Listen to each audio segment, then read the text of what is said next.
Over the next few months, police would go extra hard in their investigations.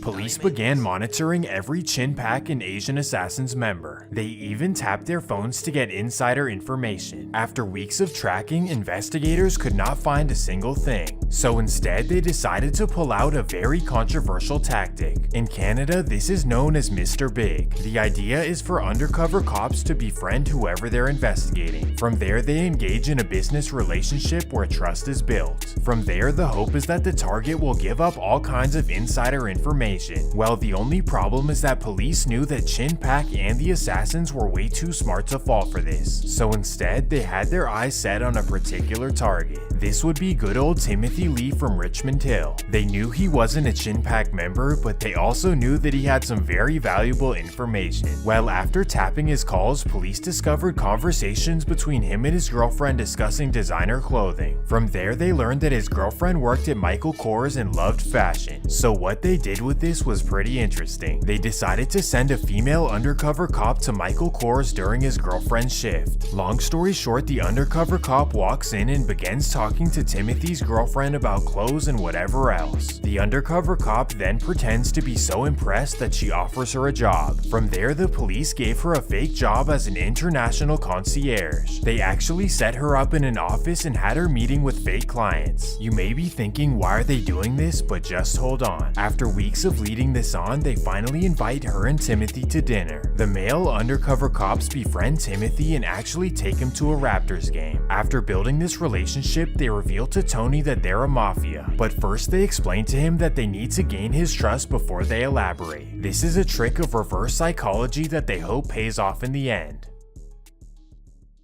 Well, after Timothy proved his trust, they officially inducted him into the mafia.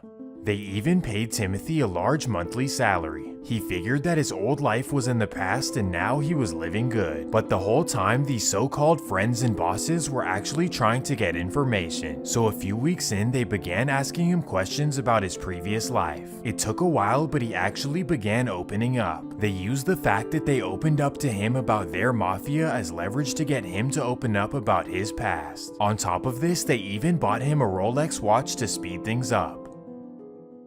Eventually, Timothy Lee gave up everything, and I mean everything. Timothy told the undercover cops everything about the Asian assassins in Chin Pack. He also told them that he and Kevin Pham were the ones responsible for the loss of Primo and his girlfriend. All of this led to one of the biggest takedowns in Canadian history, May 29, 2014.